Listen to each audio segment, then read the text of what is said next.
This week, airlines, anger, and still no answers. The people fighting a 4-month battle to get their money back.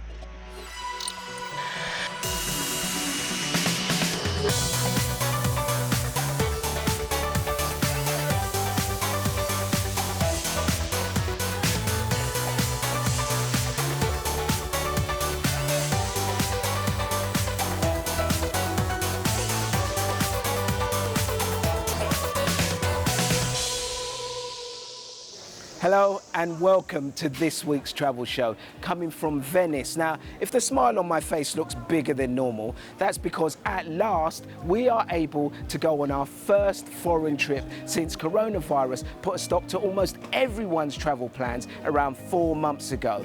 But it's early days and we are being very cautious. But you know what? It feels so good to be back on the road.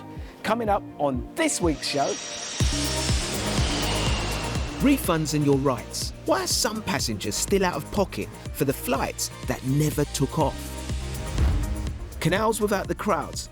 Could the end of the lockdown mean a second chance for Venice? An exit makes an exit.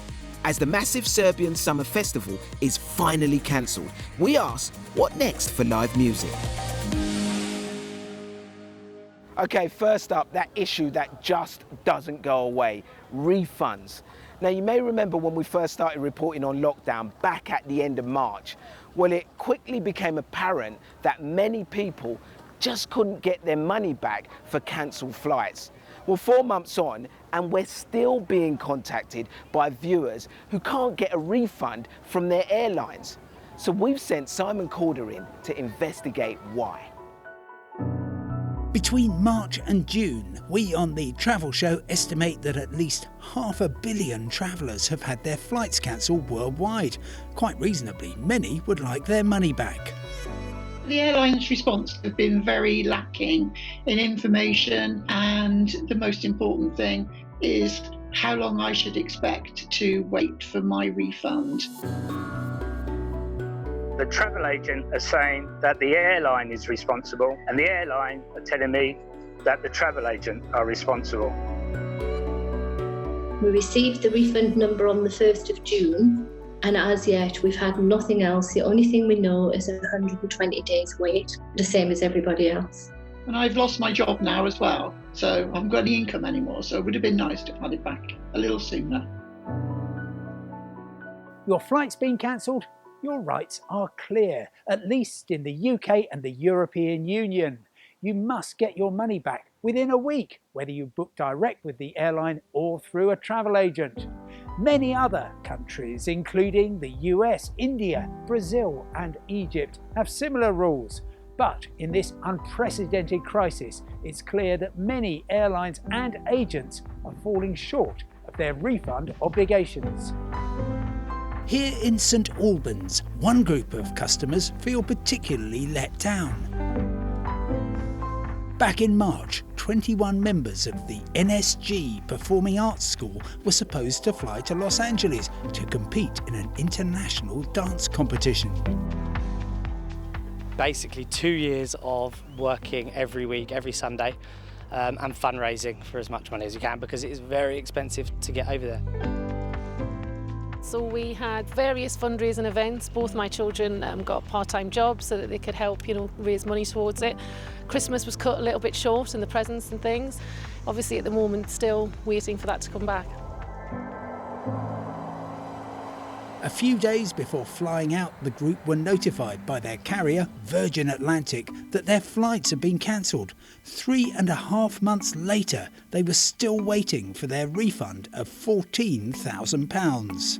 It's really frustrating, and on a daily basis having to email them, and Nick obviously has been contacting the travel agent, and various other mothers as well have been having to email on a constant basis, and none of us are getting anything back. Or we're getting emails that say, here's a reference number and we'll contact you within 5 days, and then we don't get contacted. It's just frustrating. Virgin has apologised to the dance group for the delay and told us, "We are committed to processing each refund at the earliest opportunity, but in some cases this may take up to a maximum of 120 days. We are making every effort to reduce this time frame."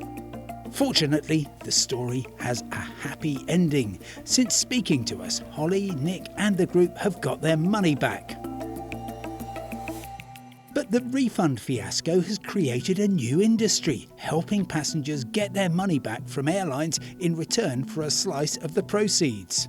A German company called Flightright has brought a lawsuit over unpaid refunds against a number of international airlines, including Lufthansa and KLM.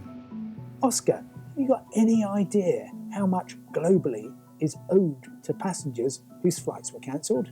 It's really an unprecedented amount. Of course, we do not know it on a global scale, but in Germany there's over 1 billion euros of refunds owed. And if you then extrapolate this to other countries, it means that in Europe we are talking about multiple billions of ticket refunds owed to the customers.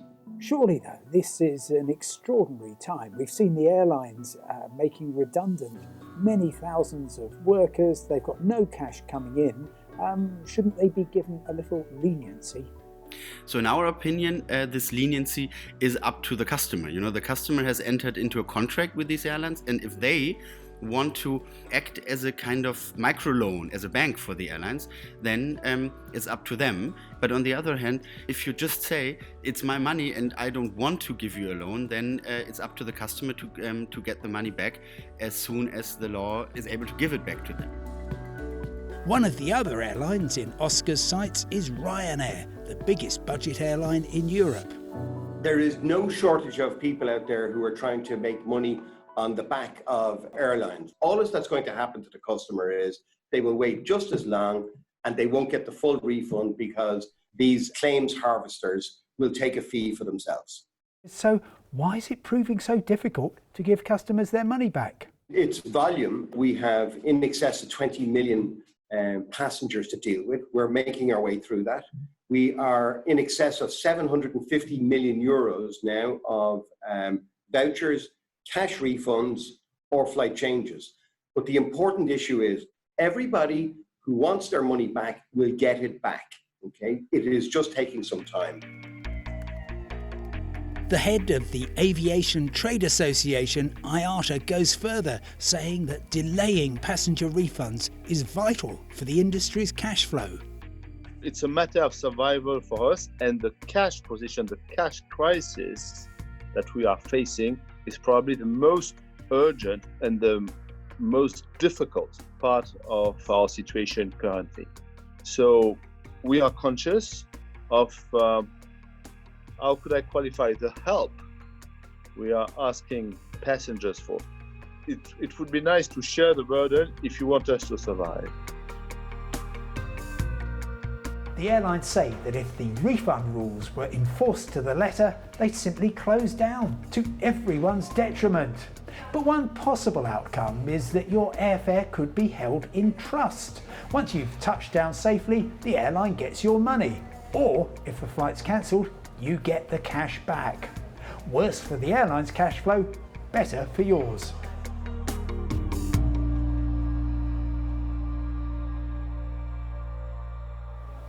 That must be incredibly frustrating, and I hope it's not too long before everyone who's owed a refund gets one.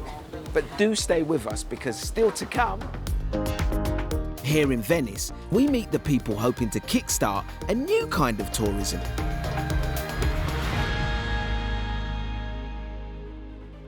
Now, normally at this time of year, Europe is buzzing with some of the biggest summer music festivals.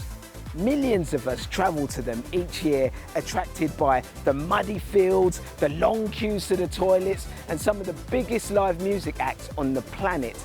But thanks to COVID-19, 2020 has been a total write-off. So we've sent Radio 1 and 1Extra DJ Tiffany Calver to find out exactly what this means for the live music scene. This is the site of the Exit Festival in Serbia. For 20 years, it's welcomed 50,000 people every summer to the amazing Petrovaradin Fortress in Novi Sad to see acts like Liam Gallagher, Skepta, and Carl Cox. The organisers were desperately hoping to be the only big established festival to keep the show on the road this year, But last week, just a month before opening, it became clear that running such a big event during a global pandemic is just too difficult. Given the nature of the virus and how it spreads, it's no surprise that gigs and festivals are still in a state of lockdown. 15 years in the game, producer, MC. As a DJ myself, I, like many other artists, need venues to be open in order to work. But I spent the summer baking banana bread at home rather than travelling the world performing. In addition to my day job as a DJ on BBC Radio 1 and 1Extra, you're locked in to the 1Extra rap show with myself, Tiffany Calver. I was booked to play all over the world at festivals like Wireless here in the UK, Wuha in Holland, and Ibiza Rocks in Spain. At first place, we were thinking to reduce capacity by 50%, but after the cases started building again, we were even ready to go with the 90% reducement of capacity. We even discussed with the officials possibility for all of the visitors to get tested before the entrance. So, for many of us, it's clearly been a wasted summer. And while we can't wait to get back into venues and perform, we understand that it has to be done in a safe way. Some promoters are using empty car parks and outdoor cinemas for live drive-in concerts.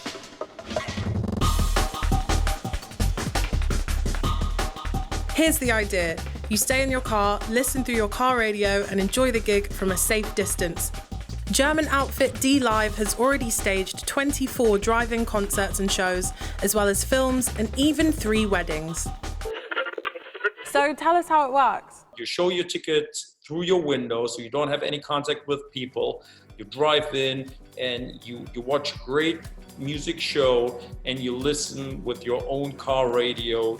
And what's the atmosphere like? You know, this is very interesting. We were very scared when we started this, but the atmosphere was incredible. And for the artists that are performing, obviously to cars, what do they think? When some artists did 2 or 3 shows, you know, the second night was just like a regular concert. And I think we did in total 40 shows. And after 40 shows, you thought, well, there wasn't anything else before, or there isn't any alternative to it.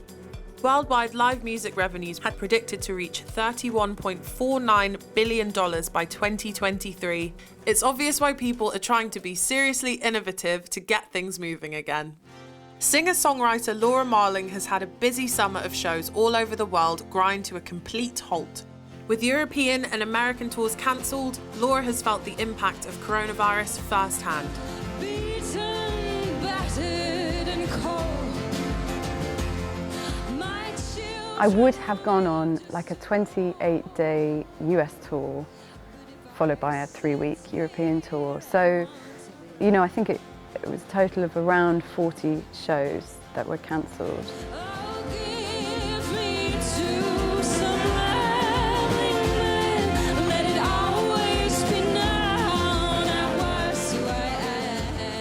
I know we are here in Union Chapel. Should we talk a little bit about why we're in Union Chapel? Yeah.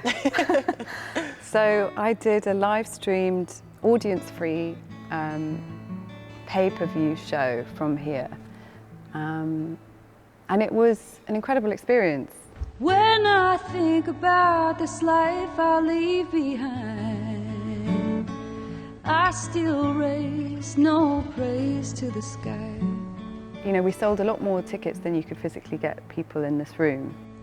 With my eyes. That was a nice experience for me, and the people who watched the show found it satisfying in the way that they might find a solo show satisfying. Going from Union Chapel all the way to Worthy Farm, another brand new experience, I guess, replacing a Glastonbury crowd with a cow. A cow? Yeah. Several cows. What was that like? It was surreal. And obviously, like, doing a socially distanced BBC broadcast was surreal as well. But it was nice.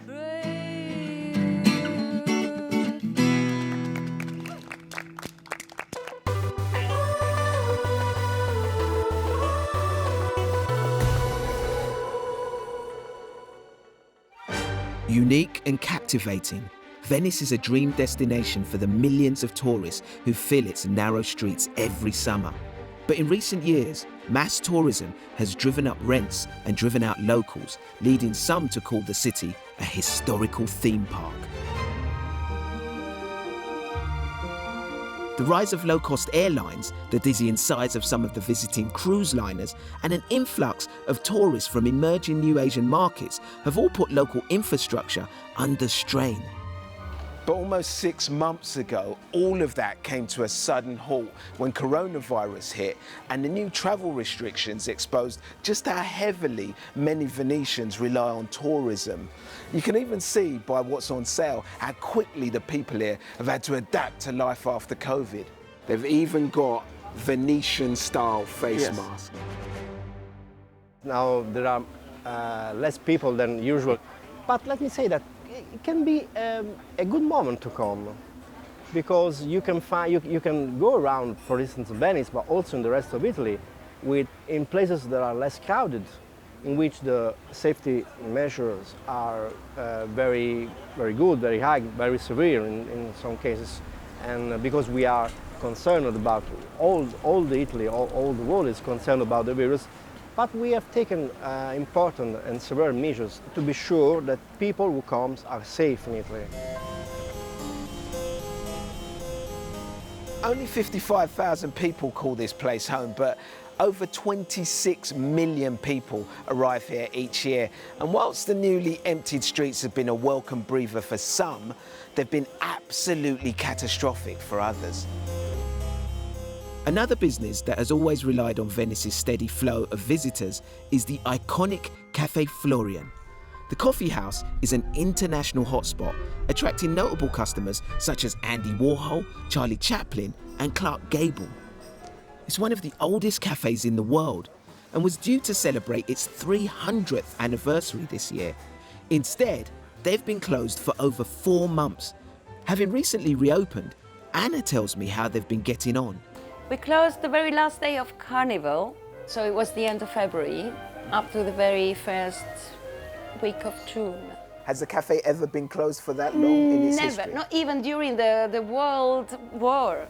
How much down are you on business? 50%, 60%? I would say 70%. As much as that? Venice relies on tourism. No tourists, no life in Venice. Those who complain, now they say, oh, wow, what shall we do without tourists?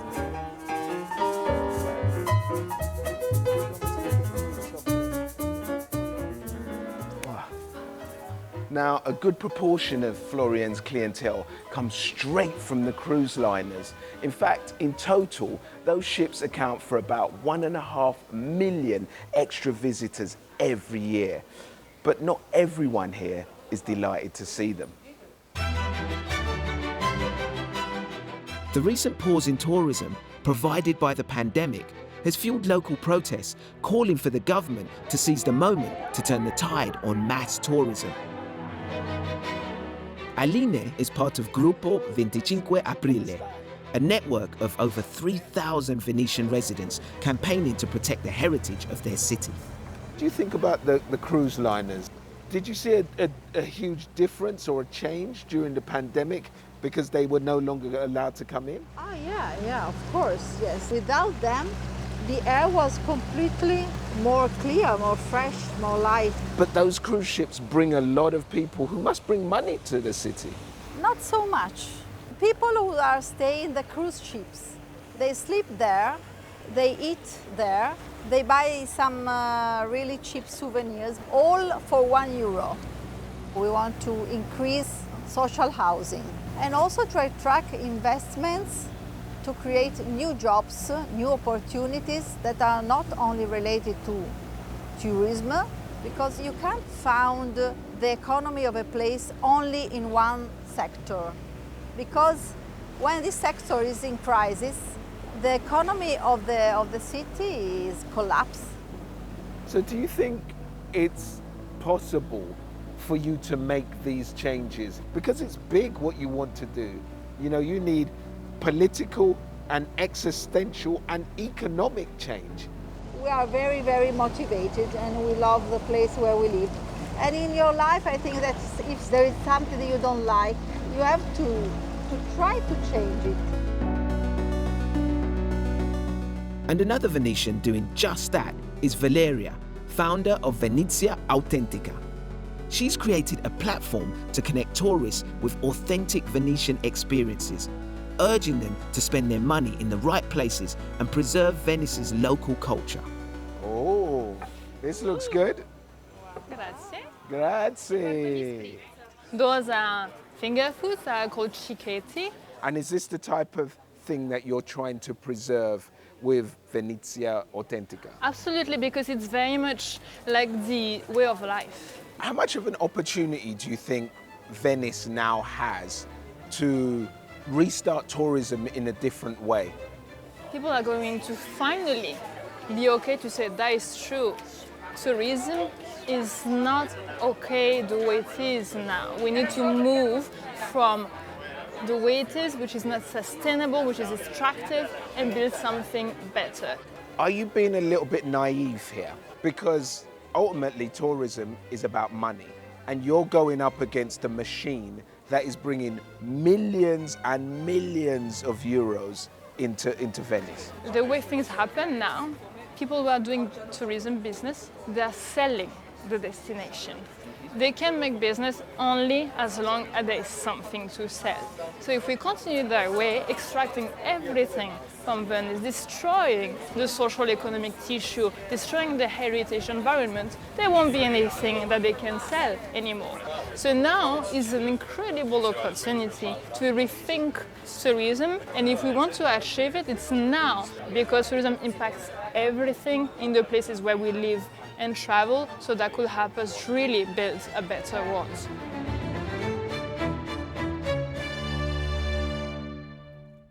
Well, that's it for this week.